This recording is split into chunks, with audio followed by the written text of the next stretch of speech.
to Uncontrollable, the podcast where we break the stigma, get loud, and get real about youth mental health. Truth is that having mental health struggles isn't weird, unnatural, or something to be ashamed of. It means you're human. Mental health affects us all, directly or indirectly. You're not alone. We're here to remind you that some things in life are out of your control, and that's okay. Sometimes you just have to embrace the chaos. Mental health doesn't have to be scary or heavy all the time. It can also be a very fun and relatable topic. This podcast is packed with stories, tools, and fresh ways to handle all the stuff that feels, well, uncontrollable.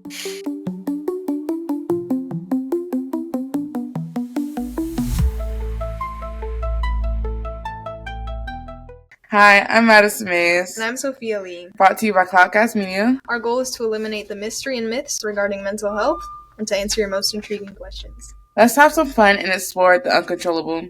Today we're here with Chris Trondsen. He is a licensed marriage and family therapist and OCD advocate. We're also joined by Kristen from Minding Your Mind, an organization dedicated to reducing stigma surrounding mental health and educating the youth. How are you guys doing today? Doing well. Good. Happy to be here.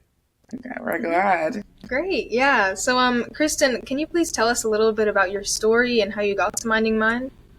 Yeah. That's a big question.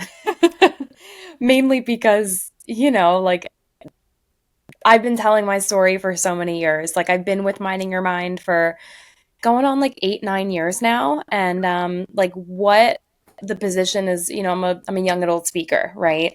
And it's my full-time job. I travel all over the country. And what I do is I talk to kids as young as 3rd grade all the way up to parents, community members, really whoever will listen. And what I do is I share my story in a very real and authentic way that is hopefully, well, I know for a fact it is inspiring, right? I know that because of the amount of kids or just people in general that will come up to me and they'll say to me yo, you told my story. And my story in a nutshell is very much a lot of people's. I always like to say pain cannot be gauged, right? So if any of you guys shared any pain that you had been through, I would treat it the same as my own because we all carry pain very differently. But as a child, I grew up in the suburbs of Philadelphia, and I was the type of person that very much wore masks. I was an athlete. I want to be a student. I was friends with everybody, very much like a chameleon.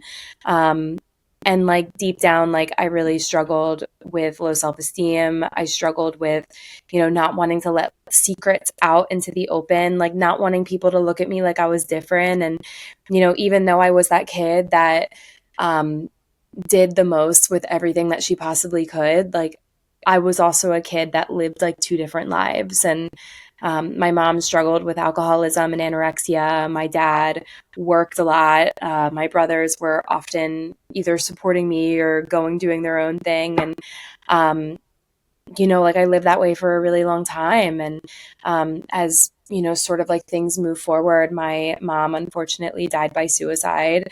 I picked up some unhealthy coping mechanisms like self-harm and substance use and isolation. But, I'm very proud to say that through a tremendous amount of help and support and taking risks, right? Getting vulnerable and honest and open and trying again and again and again. I'm 27 years old and I have 10 years of sobriety under my belt and still go to therapy every other week.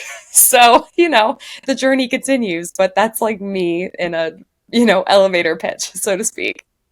Thank you. I love that story. You're in that too. Yeah, thank you very much for sharing all of that. I know that it can be very difficult for people even to say I had depression once. So thank you so much for being open about it and showing people that hey, it's okay and we do get better. We all have our own stories. Mm-hmm. So starting, have either of you ever been in a situation where it felt impossible to get out of or to improve your mental health, where you ever felt kind of stuck? Yeah, even though I'm a licensed therapist, it's a full circle moment for me because the reason I became a therapist is because of my own struggles with mental health. And I would say the two that come to mind from what you talk about is both my experience with obsessive compulsive disorder, my experience with major depressive disorder. For me, having obsessive compulsive disorder, I think one of the toughest things is because it's cyclical, like a cycle, your every day feels the same. You wake up and it almost feels like you're doing the same things. And a lot of my OCD was surrounding my health. So I was really, really afraid about what I ate or who I was around or what I was doing, because I always was afraid of either coming across chemicals or eating something or getting sick.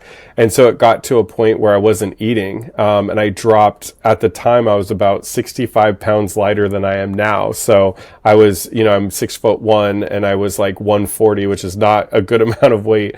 But it wasn't to look a certain way. It was more so just a fear of eating certain foods. I was afraid of throw up or throwing up or getting sick or eating something that made me sick. And so, as much as I wanted to eat more and be healthy and try to get back into being an athlete, it didn't matter what I did. I just seemed so adverse to eating because of those fears.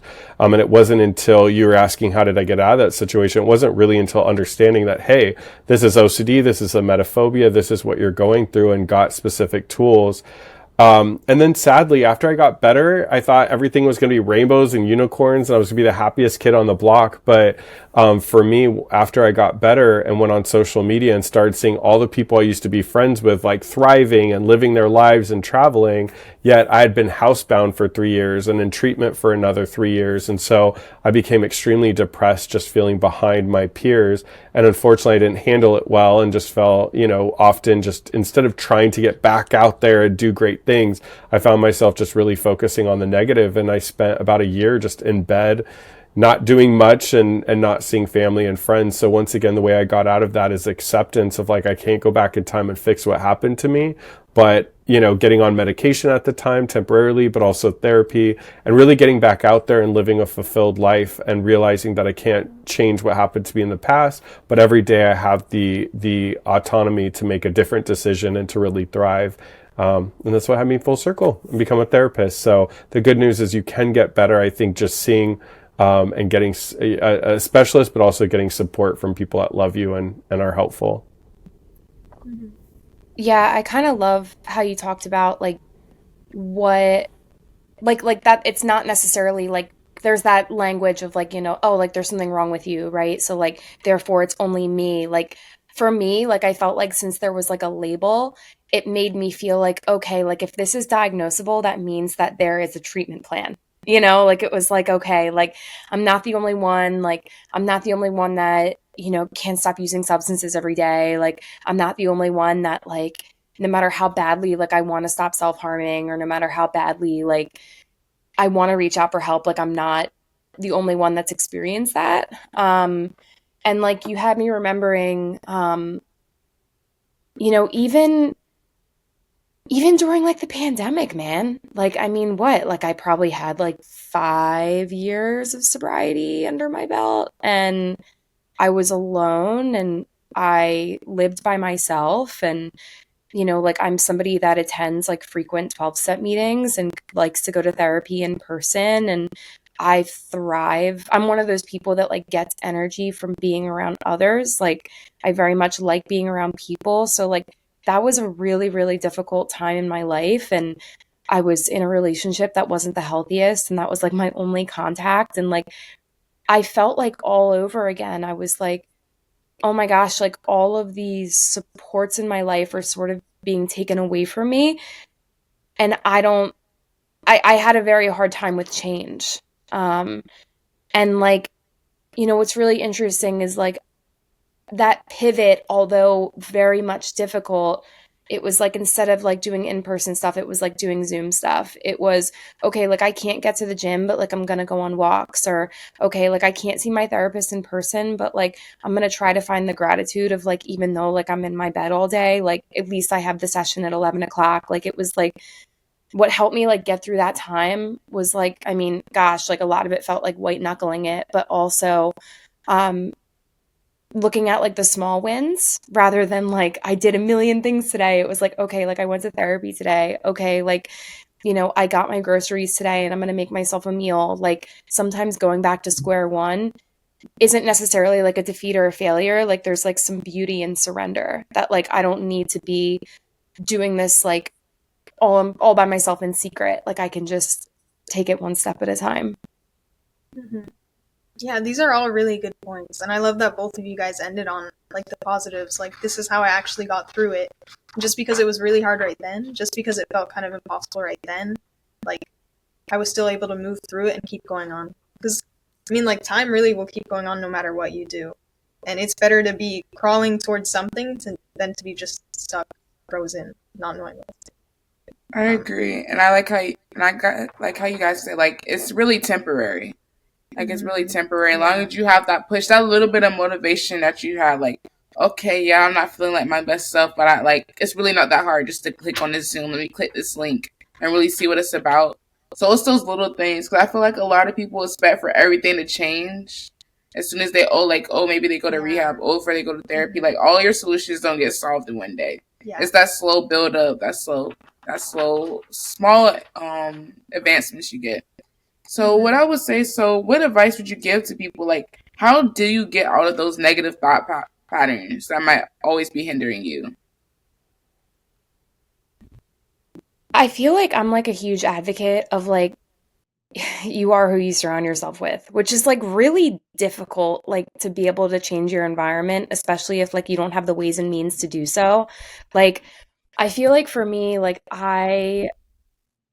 even recently, like I was journaling about like the values that I have today, right? Like I value honesty, I value trust, I value laughter, I value love. And like I was like journaling about these things. And then I started looking at the people in my life to like look at what they valued. And I like looked at all of my friends and a bunch of my family and like all these people, and like they're so close to me because they value the same things that I do, right? So it's like, I know for me, like if I'm doing something or thinking something that like makes me feel guilty or makes me feel shameful or like makes me feel like I need to isolate, it's not because like I'm a bad person. It's because I might be going against like my value system. I don't know if that makes sense, but it's like for a long time, like I only surrounded myself with people that use substances, or I only surrounded myself with people that like had the same trauma that I had experienced, right? Because like that felt comfortable. Like it was like, oh, these people have all been through the same things that I've been through. And like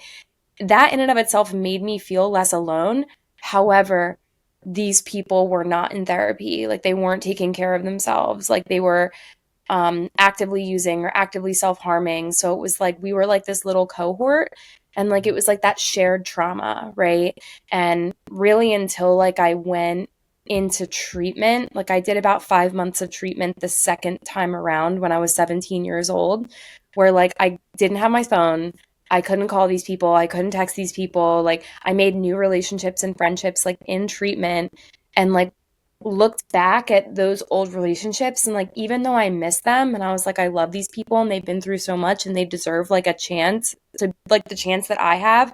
Like somebody told me a long time ago, they're like, if you try to pull somebody up, like, and they're not willing to go up with you, like they'll pull you down. And like that's so hard because like I'm such an empathetic person. Like I just like love people, like I want to do the most, but like I am not a therapist like Chris. You know what I mean? So like that's like not my job. So I don't know, that was like a long-winded answer, but I just feel like getting out of those patterns, like community is like so huge for me to like hold me accountable for like, okay, like this is what you're thinking, this is what you're feeling. Let's like look towards more of like a solution-oriented answer, or even just like let me like listen to you. Right. Okay, I guess you kind of like being okay with being uncomfortable, because you say you kind of had to let go of those people that wasn't necessarily the best people to be, like not if they were bad people, but they didn't have the best habits, and like ultimately wanting to better yourself. Totally. Like, And Chris, what would you say on getting out? Yeah, I think for OCD, one of the most difficult things is you're getting bombarded daily, multiple times an hour, with these unwanted thoughts, and they're very, very, like the opposite of who you are as a person. They're typically negative, they're unwanted, it's hard to even talk about them.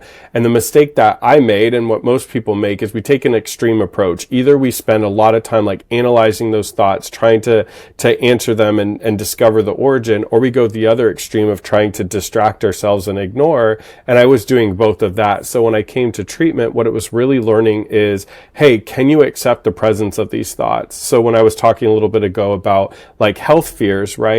Well, researching and going online, I'm not a doctor, right? I'm a mental health professional now, but at the time I wasn't even that. So me trying to research different health diseases and stuff, that wasn't helpful. It just spiraled me even worse. If anybody's watching this and ever gone on WebMD, you always think you're dying, so that didn't help. But then trying to pretend like I didn't have thoughts and distract myself with TV and music and technology, as soon as all that stuff turned out, I'd be laying in bed for hours thinking about it. So it was allowing myself to have these thoughts, yet do nothing about them. And that feels so difficult with OCD because it feels irresponsible and these thoughts feel urgent. But it was really practicing allowing the presence of those thoughts to be there and kind of be like, hey, what do you have for me today, OCD? Oh, you think I'm going to have this? Well, you could be right. You could be wrong. Let's see. But making sure that I shifted my behavior and took an opposite approach. So starting to leave my house, go around people, eating food, getting back into the things I enjoyed. With depression, it was a little bit different. I had a lot of negative thoughts about my self-worth. I was having thoughts like everybody in my high school is now thriving and I haven't even gone to college yet because of my mental health, or nobody really cares about me, or nobody's calling me, I have no friends. But it was recognizing self-compassion. Well, of course I didn't have friends. I've spent the last 6 years housebound and in treatment. So I would have the utmost empathy for somebody who's gone through that and not expect them to be making friends when they're alone in their room. So that doesn't mean this is going to be my life forever. And so what really helped heal is challenging those thoughts and recognizing that people do love and care for me. I was just in a difficult situation that had me isolate, and I started to take some actions. I got into martial arts, volunteering at an animal shelter, took tennis, took Spanish, eventually got a job and started making friends. And it really proved to me that, hey, it was my situation that was causing most of the problems and my mental health. But now that I'm in a better place, I am making those connections. So treatment gives you a lot of tools and a lot of strategies. And that's why I always encourage people to find a mental health professional if you're at that point that you really need it. It was super helpful for my life and why I'm here today. And kind of adding on to what both of you guys said, like with the OCD aspects, there's a lot of like getting stuck in a cycle of negative thoughts. So it's all internal, but then there can also be external factors. Like I'm surrounding myself by the same exact people who are maybe perpetuating these behaviors. So, kind of what sort of, well, I guess we already asked for advice on what they would give, but, so I guess, we can talk more about I think you mean like the coping mechanism. So kind of, I guess you kind of did talk about it. Yeah, your preferred coping mechanisms, like the best ways to get out of like these habits that people have, like these thoughts, or like do you have any activities or like reading? Like, what's your preferred coping mechanisms? Yeah, I feel like my preferred coping mechanisms, like it varies for like what's going on in my life. So like I know for me, like what works for me might not work for you, right? So like just because like, somebody with, I know for me, like grounding techniques are really helpful when I feel like that I'm in a place where like I'm very hypersensitive, right? Or like something gets at me that like I can't quite let go of. So like I'll do like the square breathing where I'll breathe in for 4, hold for 4, exhale for 4, hold for 4. I'll do the 5 senses thing where it's like 5 things you see, 4 things you can touch, and then you go down the list on like physically grounding yourself to be like in this moment, where like if like I'm having a flashback. But like when it comes to like my habitual, like the things that I do for like my overall wellness, because that's like a little bit different. Like for me, like I know I will have a more productive week if I go to like 2 to 3 12-step meetings, right? I know for me, I'll feel a little bit better about myself if I go to the grocery store instead of DoorDash, right? And like make myself a meal that's like very esteem building for me. going to the gym, very helpful for like releasing, like at least for me, like the gym is really good for my anxiety because like I need to be physically present if I'm sprinting on the treadmill, right? Or like lifting really heavy weight. But for somebody else, like the gym might be like the opposite of what they need if they're like experiencing like moderate to mild like levels of anxiety. So I mean, those are just like a few of the things that I do. But I mean, honestly, like I'm sure any of you three have experienced where like a positive coping skill like gets stale and it like just doesn't like hit the same way that it used to. And like recently a friend of mine, like she volunteers at a farm and she's like, I volunteer on this farm every week on Sundays, like you should come. And like I was like, okay, sure, let's do it. And like most Sundays we'll go to the farm and like hang out, and it's like a way for me to like connect with her, connect with the animals, get outside of myself in a healthy way. And it's like cool. Like I just like hung out with baby goats for like an hour. Like that was fantastic. And it's like that something like that is really helpful for me to like mix it up without doing anything too drastic. It's just for me, it's about like having a routine. Mm-hmm.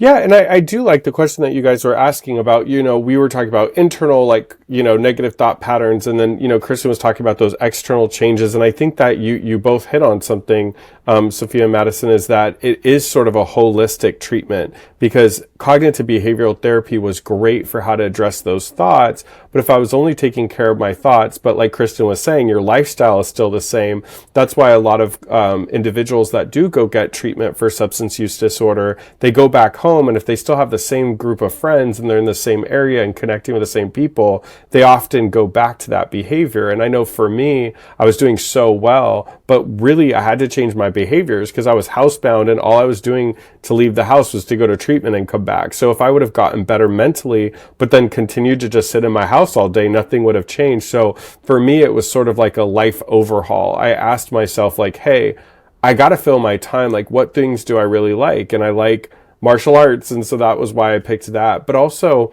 I found that the people in my life started to be the kind of people I wanted to be around because we had similar interests. So I made a friend through tennis, I made friends through my job, etc. So I think if anybody's watching this, it may sound exhausting, but it also can be a really fun experience to say, hey, let me reevaluate my life. And I know that prior to my mental health, like you, Kristen, I was around people that weren't making the best choices, right? Whether it was substance use, not really like valuing education or family. And so when I had the opportunity to go and get treatment for myself, I also wanted to better myself in general outside of OCD and BDD and depression.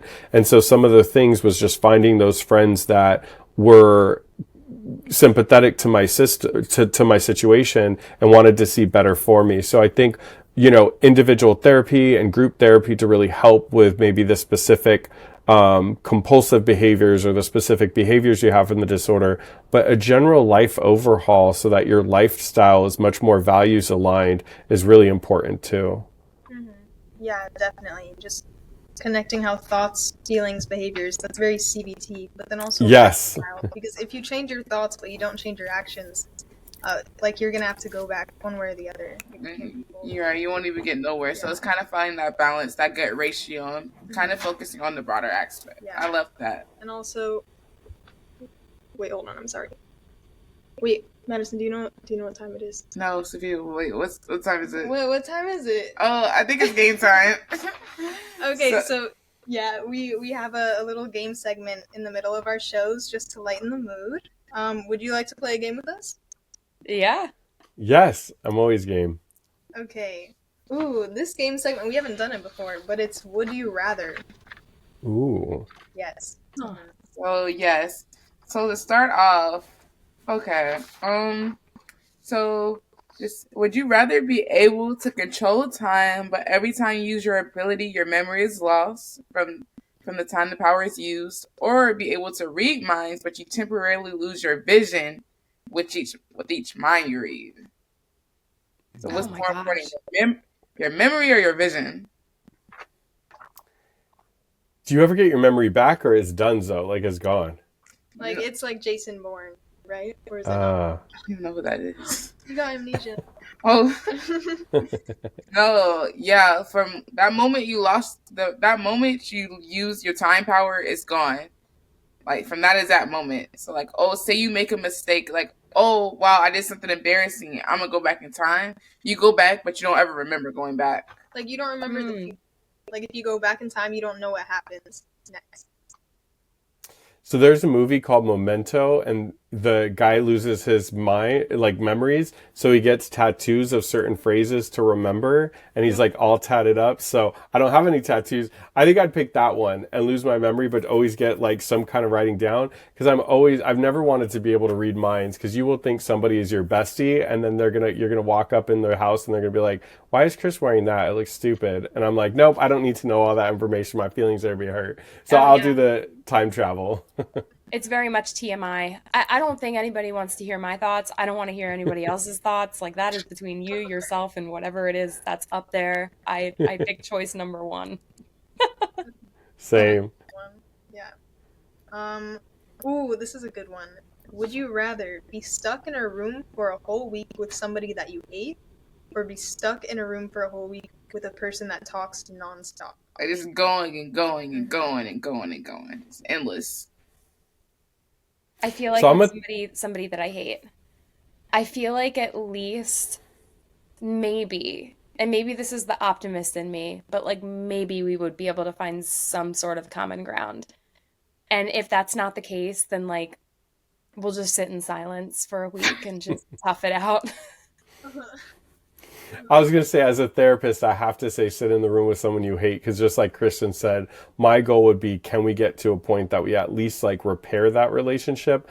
I was thinking about it. I don't really hate anybody in my real life. I mean, sure, you like don't like certain people in politics or celebrities, or people annoy you, but there's nobody I hate in my life. But if there was, I would hope to sit in that room and like at least get to a place where we can vibe and see each other and maybe dab it up and at least be pleasant. But like you said, Kristen, if we can't, then I'm just going to meditate and deep breathe for the rest of the week. As a therapist, you can't listen to nobody talk your ear off that long.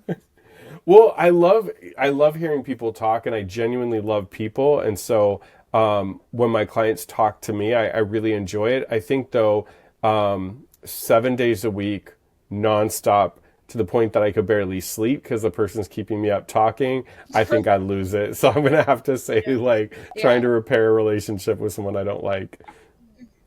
So would you rather visit every country at least once, or one country that you love every year? I'll jump in because I got my answer. I would love to visit every country.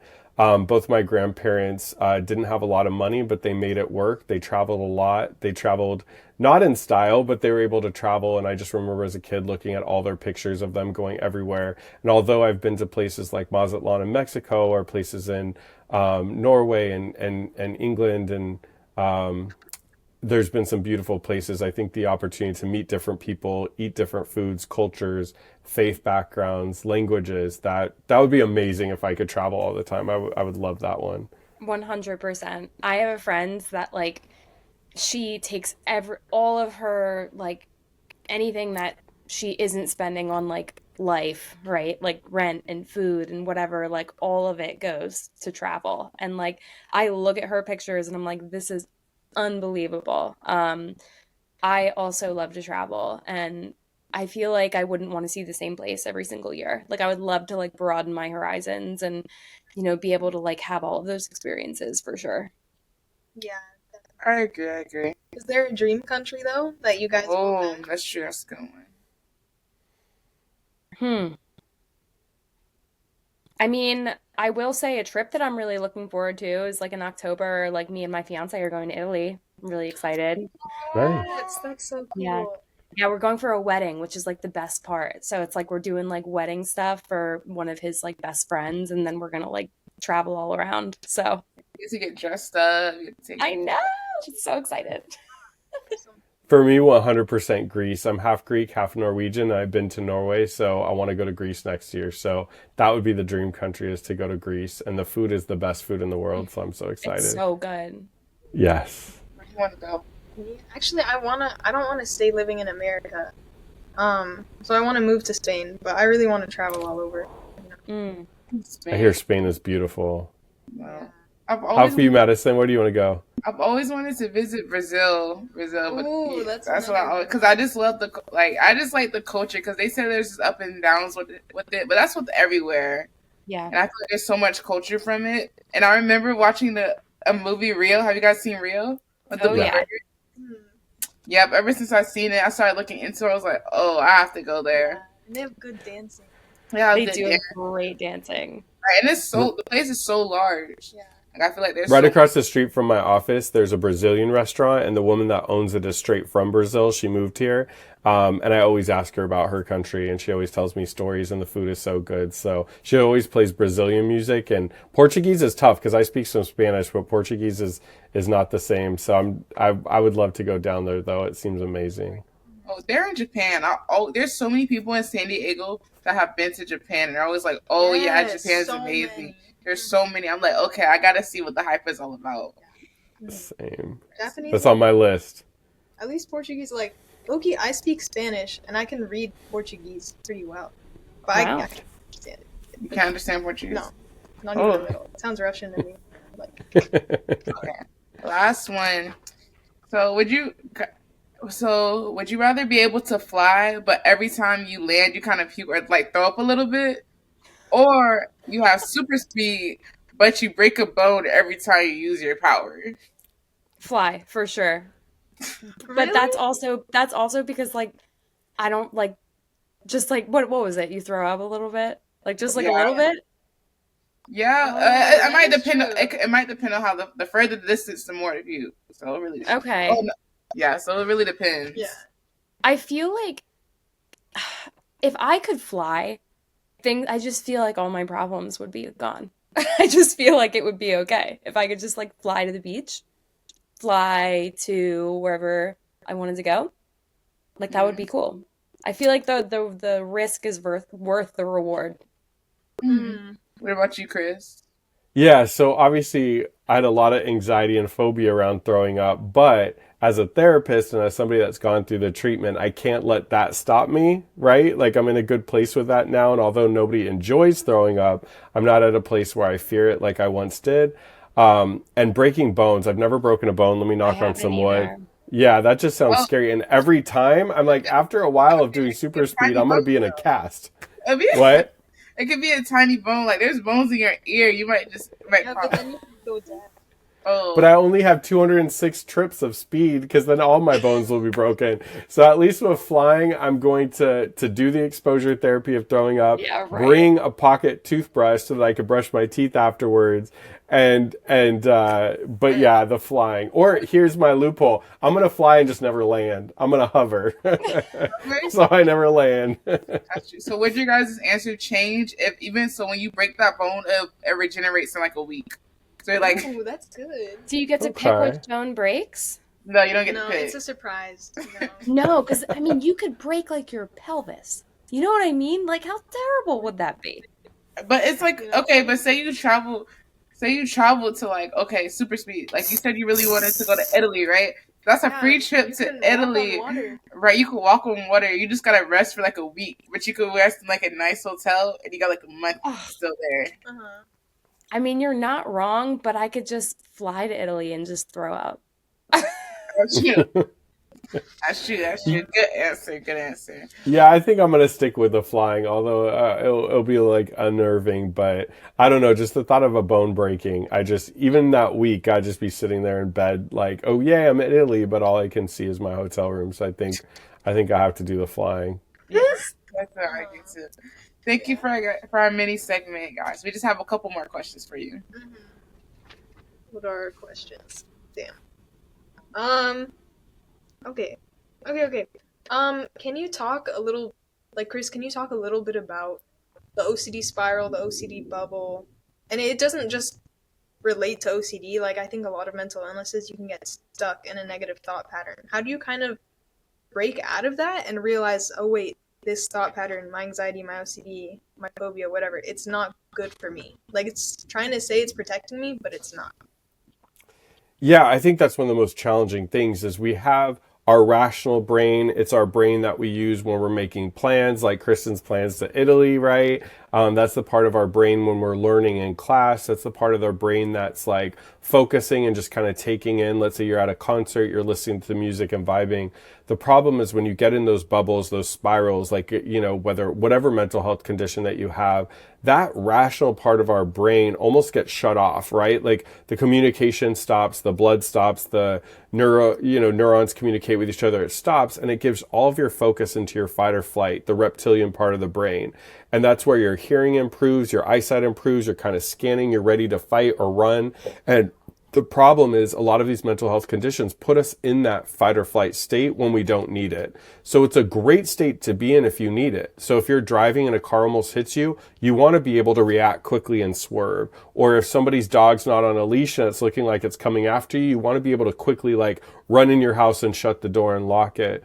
But for generalized anxiety disorder, panic disorder, for obsessive compulsive disorder, we get into that bubble where everything seems dangerous, everything seems scary, we're in a fight or flight, yet in the here and now, in the present moment, nothing is happening.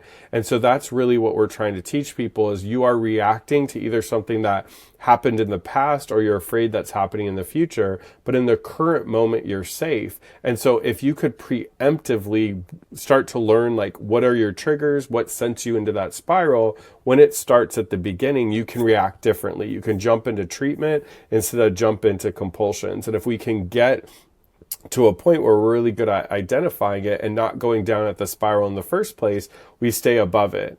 Now, obviously, sometimes that's not going to happen. Sometimes people really do spiral and they're struggling with their phobia. They're struggling with, whatever's bothering them. I think the biggest thing that can help sometimes is getting out of that environment. So a lot of times, restaurants usually used to trigger me a lot for some reason.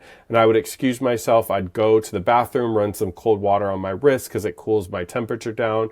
Go outside and pretend like I was on a phone call, but really I was sort of centering myself. And it's getting myself back into my rational brain to say, okay, Chris, you got tricked. You're freaking out. You don't need to freak out. Go back in there, engage externally, and you're going to have a lot of uncomfortable thoughts and feelings, but you can change your relationship with those.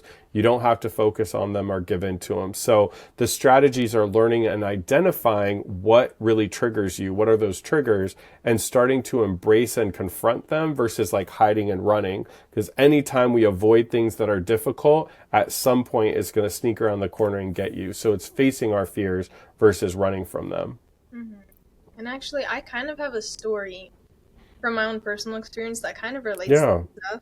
Because a lot of times when we get anxious or when we're deep into a mental health issue, we want to escape. We just don't want to be feeling it. So I started developing the fear of fear, which, like, bro, it's so ridiculous, but it's so funny. And then I started developing the fear of not being able to escape. So, like, combined, that's not very good. So, like, one time, this isn't even a situation where, like, anybody should be anxious, including me. But I went to see one of my players, because I'm a coach. I went to see one of their plays. And I was going to be sitting in the back because I kind of got there late. But then I was invited to sit up in the front with her family and with her singing coach. And then I was like, wait a second, I'm in the front row. Like, if I have to leave, if I get anxious, I'm not going to be able to walk out and, like, go embarrass her entire family and go embarrass her on stage. And I was like, oh, no, like, I can't escape. And then they started doing the play. And I was like, oh, no, people get really nervous when they're performing. People get stage fright. That makes me scared, because what if they're scared? And then what if they throw up? And oh no, now I'm scared. And I kept going and going and going. And even though, like, I did have that spiral, like, at the end of the day, even if none of your coping mechanisms worked, because I pulled out a lot, and that's fine, like, anxiety can't hurt you, no matter how deep you spiral, no matter how much you go, like, as long as you know what your values are and you stay true to that, like, I didn't end up walking out, even though I was so anxious. I knew that it was really important to me that I stayed, and I did, and it was fine. Like, it was difficult, but I was like, oh, I'm good. Yeah, and we call that inhibitory learning. So the amazing thing, Sophia, is like you learned, like, hey, although this was a rough situation, it was difficult, I was able to stick with it, get through it, and it was okay. And that will always be a place of learning. And so next time you're in a similar situation, you'll have that past experience to click back to, and you collected data and say, wait a second, I've been through this before. And that's really the idea behind exposure therapy for phobias or exposure with response prevention for OCD, is saying, hey, I'm going to deliberately put myself in a rough situation. So my friends want to go see Freaky Friday. That's the new movie out that my friend wants me to see with her. I'm going to go see that. But instead of, convincing my friends to sit in the very back and I sit on the aisle so I can run out, I'm going to sit in the middle with my friends. And that may be tough and stressful, but I want to get to a place in my life that I could sit wherever I want to sit and not freak out. And so by putting yourself in that position on purpose, you actually start to teach your brain like, hey, sitting wherever I want is safe. And you get more comfortable with the idea of, hey, if people are next to me, I can always ask them to move. I can go out to, like I did in a restaurant. I felt that same feeling. Like, I think that's why I didn't like restaurants. I felt stuck. But I'm like, I can always excuse myself if I need to, but let me try to stick in this restaurant 5 more minutes before I run. So it's creating those personal challenges and goals and really showing yourself that you can trust yourself and that you're much braver and stronger than you think. A little bit of like a different piece to that. Like for me, like I was terrified of like going into any type of situation where there might be like alcohol or substances. And like my fiance has like a million friends, right? So we're always going to weddings constantly. We go to like 10 weddings a year. It's like insane. I mean, that's over exaggerating, but still. And there's always drinking, like there's always partying. And like I would think to myself, like I used to have like this strain of thinking where it was like, you're different than them. You're not going to be able to hang out with them. They don't like you because you're not drinking. Like it was like very illogical, but it was like, I just like beat myself up over and over and over again. And like, I gave myself like a little, like, I don't know, like sort of like strategies of like, okay, well, like A, talking about it really helps, but B, if I'm going to go to these weddings or if I'm going to go to these hangouts, because all of these people are safe people and I adore these people. But my brain was telling me otherwise. It was like, okay, I can go and hang out, but I'm going to drive my car. So I always feel like I have an out. And like knowing that like I had that out, like 99% of the time, like I never actually needed it. I just needed to know that like I was safe enough to participate in that activity. And like that helped build trust within myself, which I thought was really cool. Mm-hmm. That's good. So I have a question kind of with the spiraling thing. So like, how do you guys recommend for people to get out of those spirals? Like when it does get really bad and your mind just keeps going from one thing to another to another to another.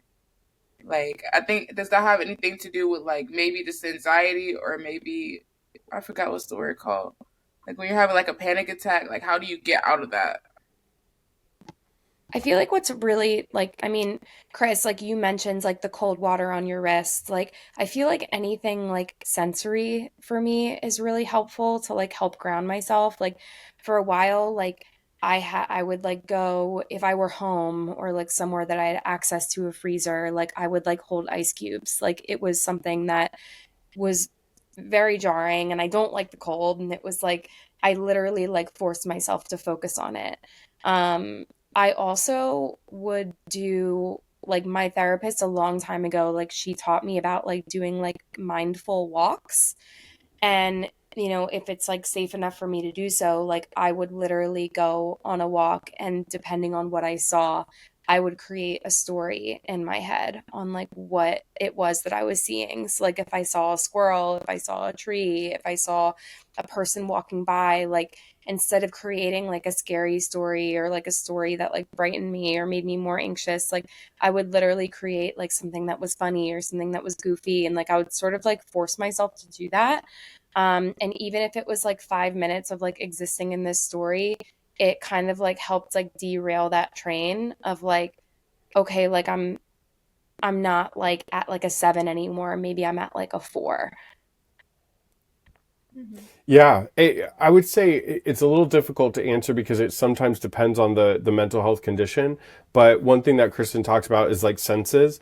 And for instance, there's a mental health condition known as dissociative disorders, but there's depersonalization and derealization. And depersonalization is where someone doesn't really feel connected to their body. It's an intense anxiety response or derealization. They don't feel like connected with the world around them. And sometimes what helps is like strong scents. So sometimes it could be smelling something strong or popping in like a warhead or one of those strong mints to kind of shock you back to life. Or for me, a lot of the ways that I handled my general anxiety was through temperature. Anytime I got really hot, I noticed that I had more panic and more anxiety. So typically I would get in my car and blast air conditioning on my face or rub ice on my wrist or something to cool me down.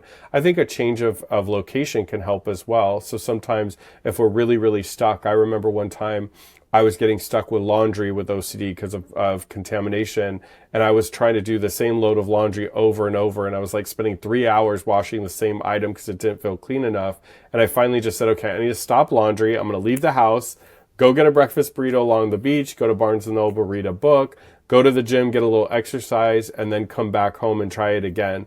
And what happens, by the time I got home, I was in a different mindset and I was like, okay, now I can approach it and use my tools. So sometimes if your tools aren't working, a change of situation, tapping into those sensory things can help. There's a treatment called dialectical behavioral therapy. Most people know it as DBT. It really helps with emotional regulation and it really helps with some of the things we've been talking about, like that box breathing, changing your temperature. Sometimes if somebody's having a panic attack, if they get movement, get going, our body naturally has us sweat and cool down and slows down our breathing. So I think what is good is, whether it's working with a therapist or sometimes there's a lot of things online people can access, find what works for you. And like Kristen said earlier, sometimes that'll work for a while and it might kind of die out and you look at something else. And then lastly, I say sometimes it's just talking to someone. A lot of times with my mom, she had a really good understanding of OCD and BDD and depression. And sometimes I was like, Mom, I just need to talk it out. And just by talking to her, a lot of times I'd recognize the error patterns in my thinking. And I'm like, okay, I'm totally in a spiral right now, but I realize where it's coming from. Let me take a different approach.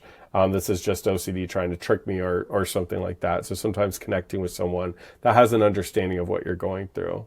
Right, because I agree, because even recently, well, not recently, but like maybe like 2 weeks ago, right, I like started having a spark, because it can even start for something so simple, right, because I needed to select, so I'm still haven't even figured out now, I need to choose like a computer for school, right, but I was like, how can I choose a computer if I don't even know my major, and how can I find my major if I don't know enough information, and if I don't have enough information, oh my gosh, I'm gonna be a failure. Oh, okay, school's starting, so like, and it was like a loop on loop, and now I just realized, I was like, hold up, I just need to stop thinking.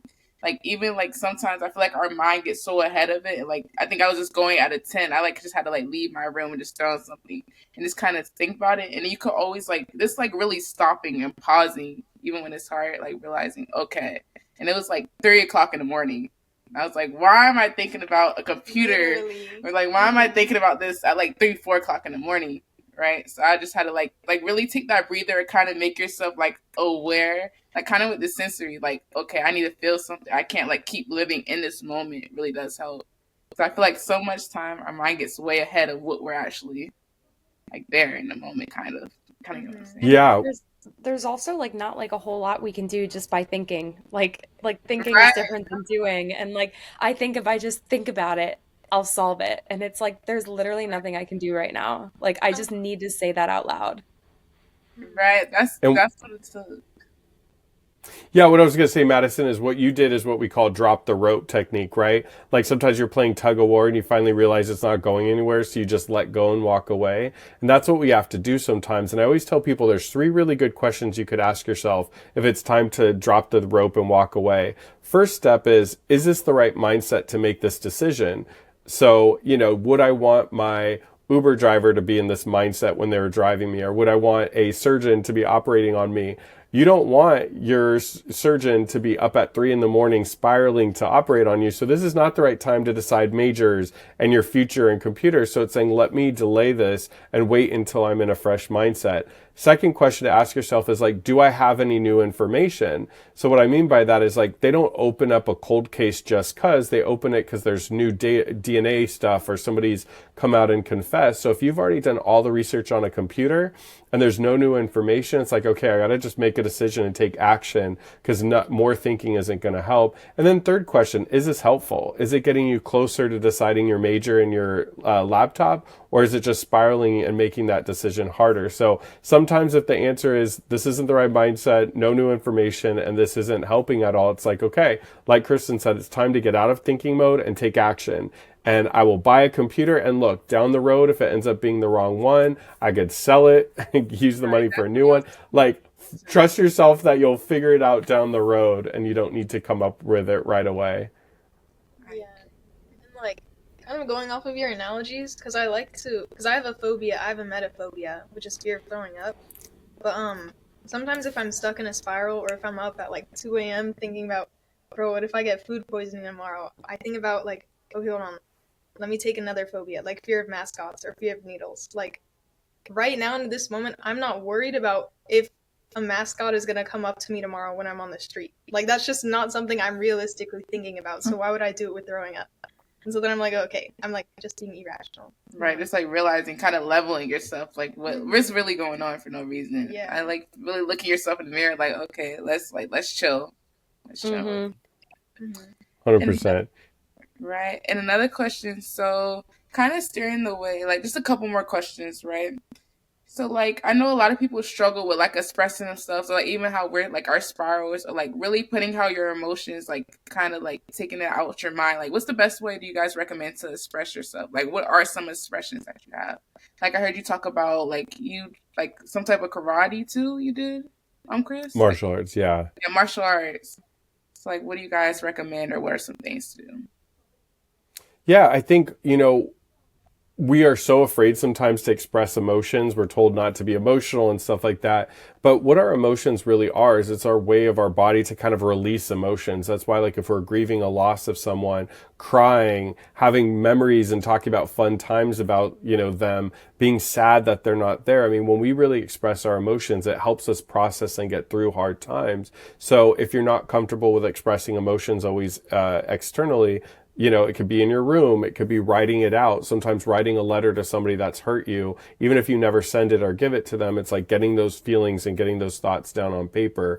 Journaling is an awesome way to process what you're feeling and what you're going through. Sometimes it's literally, I have clients that will take their phone and do voice memos and talk out how they feel and cry on their phone and, but never let anybody listen to it.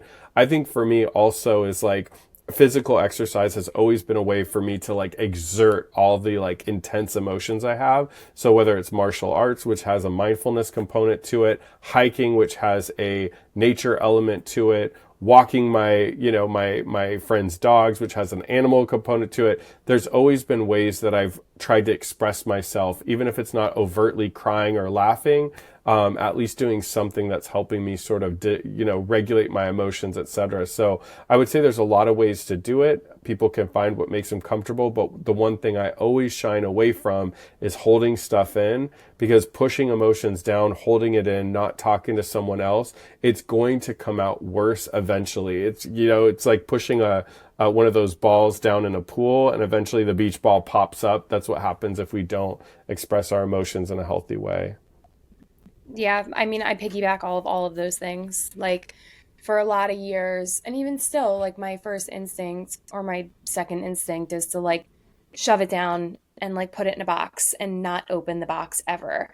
But that box can only be so full and it will explode. And then that's usually what I call like the crisis moment where, all of a sudden it's like a Tuesday night and I'm like wondering why, like I went from, eating grapes on the floor to like sobbing. It's like it had nothing to do with like eating grapes. It had everything to do with the things that I had been shoving down like the past like months or even years. And, I think like the number one thing like with like expression is, for me at least, is like consistency, or like semi-consistency. Like and like being okay with like whatever the expression is, like I don't know, like I love writing poetry and it's not going to be like the best piece of poetry on earth every time, right? And like that's okay. Like it's just like getting out what I need to get out. Or there have absolutely been times where I've been at the gym like lifting super heavy and like crying in between sets, like openly, and it's like that's just where I'm at, and like giving myself that grace. Like, I'm somebody that is definitely like very expressive externally, But, as long as like I'm not causing harm to myself or others, like as long as I can express it, I will give myself the opportunity to. Definitely. You have one more question you want to ask? Let me think. Let me search my brain. We could. Oh, No, you can go. I was just gonna say we can circle back actually, because last episode I forgot to ask a question to Chris. We were talking about some of the myths surrounding mental health, and how there's a lot of misinformation around it, and a lot of people think that people with mental health struggles are either incompetent or they're really unstable, they're dangerous, they're volatile. So what are kind of your guys' experience with that, and why is it not necessarily true? Yeah, I mean, one of the biggest myths is that people, let's say with schizophrenia, for instance, or people with other mental health conditions are dangerous. Sometimes people that have substance use disorder, right? People think that they're dangerous or scary or not stable or untrustworthy.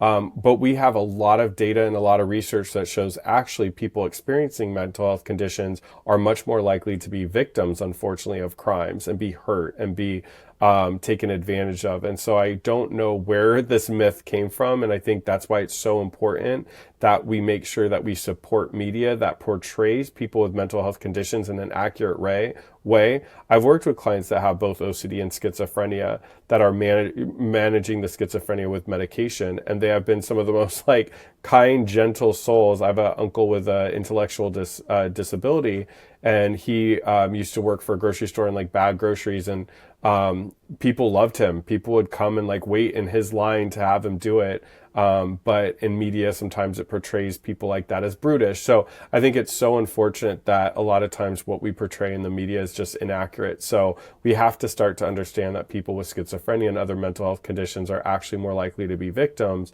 and why it's so important that we have different advocates out there to really support people with any mental health disorder and really get them the resources, support, and protection they need. Yeah, I mean, I feel like some of the myths, specifically around like substance use disorder, is that like you need to look a certain way or be a certain way or act a certain way or come from a certain place in order to struggle with substance use disorder.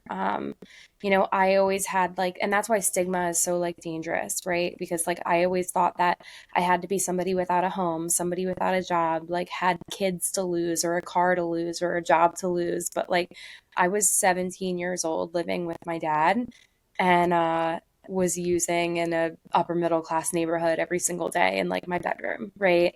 And I thought because like I wasn't using like IV drugs that like I wasn't somebody that belonged in a rehab or belonged in a 12-step meeting or in therapy. But like, I learned over time that like it's never too late or too early to get help.